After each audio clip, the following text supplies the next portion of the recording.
Today, we're going to be taking a flight on JetBlue, one of America's most admired low-cost airlines. It's been over 5 years since I last flew JetBlue, so let's see what the experience is like on board their Airbus A320 as we fly from Raleigh-Durham to New York JFK.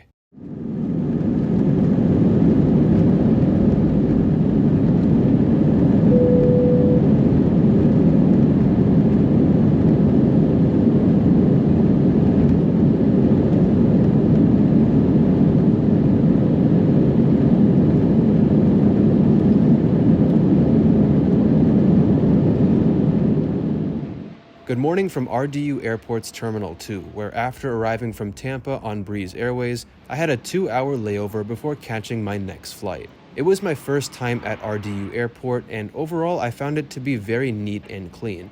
And something that I'm really happy to hear about RDU is just how rapidly it's growing on the international front. At the moment, the airport receives a solid amount of international flights, a notable one being the long-standing American Airlines flight to London Heathrow. Icelandair began service from Reykjavik to Raleigh last year, and Air France just earlier this year from Paris Charles de Gaulle. But you'll be excited to hear that in 2024, 2 more new international airlines are coming to Raleigh, with Lufthansa beginning service to Frankfurt in June and Aeromexico Connect to Mexico City starting in July. It's also worth noting that RDU actually has 2 terminals. Terminal 2 is the main one with 36 gates, serving most airlines. However, there's also the smaller Terminal 1 that's unfortunately not connected to Terminal 2, serving Avelo, Southwest, and Spirit. Terminal 2, despite being one big structure, is still divided up into 2 quote-unquote concourses, C and D.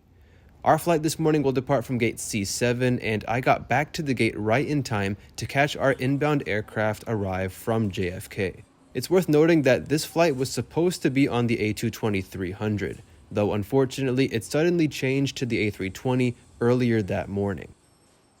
So here's probably the only annoyance that I have with RDU.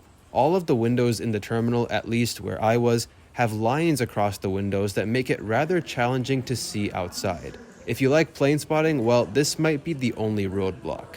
I was able to get some footage, as you'll see momentarily.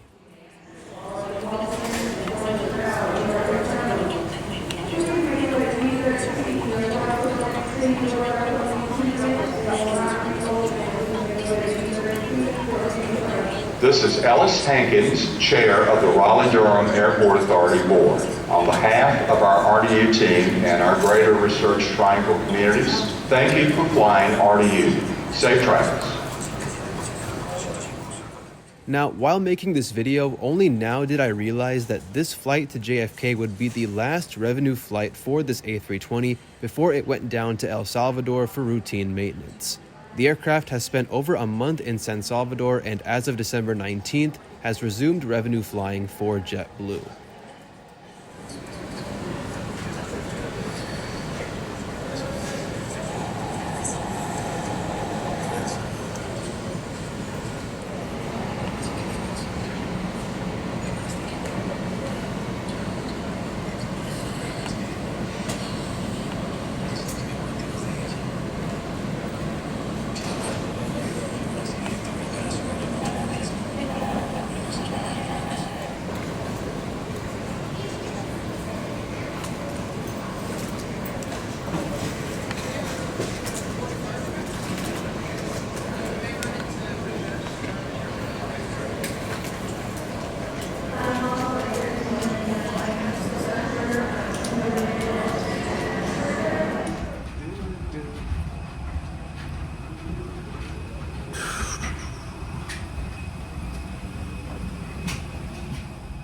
JetBlue configures its A320 fleet with an all-economy class layout. Unlike the old configuration that only featured 150 seats, today we're flying the updated cabin that features 162 seats, which is still really impressive for an all-economy A320.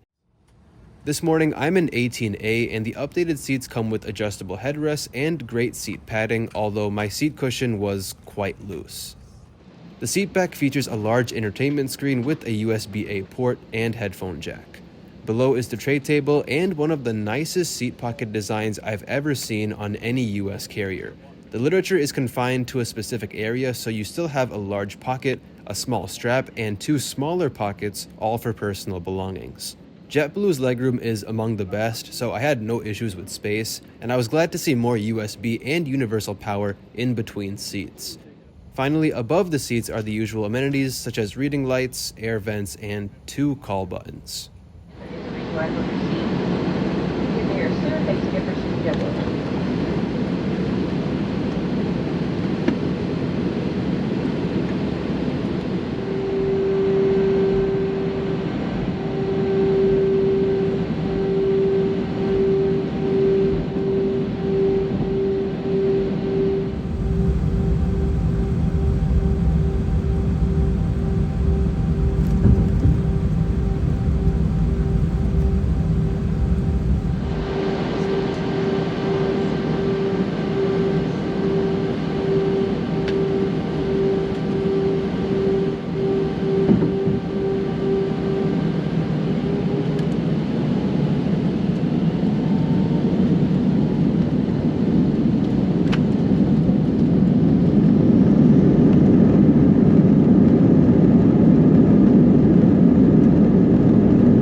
JetBlue offers free Wi-Fi on all flights, and once connected, you can basically access everything that the entertainment system offers only on your device.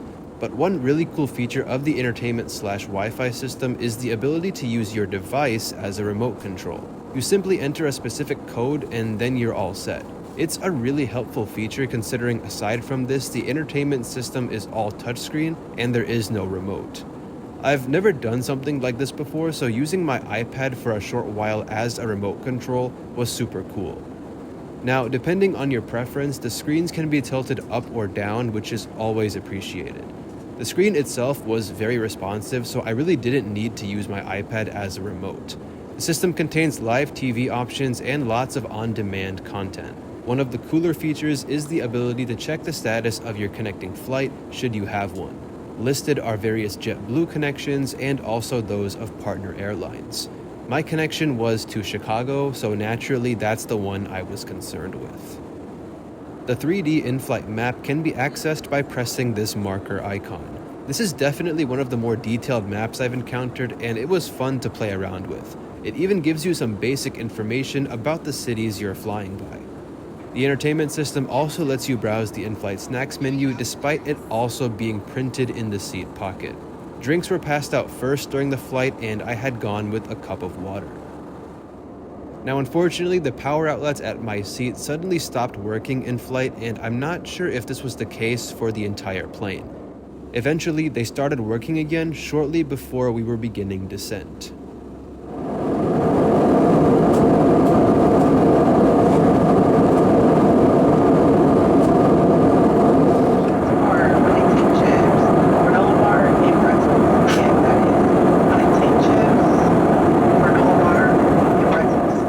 Snack service was separate from drinks, but if I recall correctly, there were 3 or 4 choices. I went with the granola bars, and to my surprise, I was handed 2 of them. The rest of the flight was smooth and uneventful.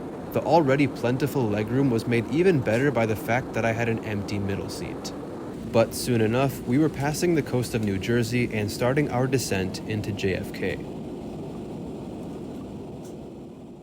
Now, for those who don't know, I fly to New York a lot to visit family, so this was actually the first time I'd be connecting through New York and not terminating here. Our approach into Kennedy consisted of a series of turns over the North Atlantic, joining the conga line of aircraft, landing on runway 31 right.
I think that based on this flight, JetBlue is truly deserving of the immense praise that it receives.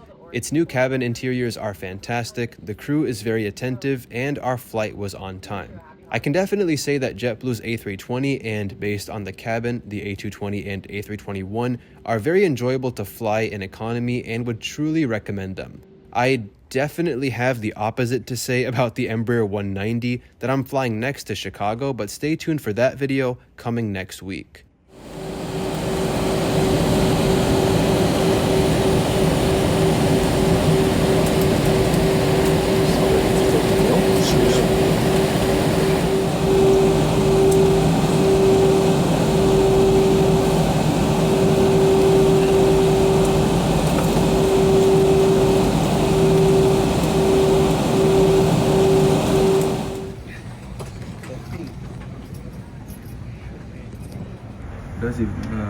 Does that thing even carry passengers or it's just cargo? No, that goes to Tashkent with passengers.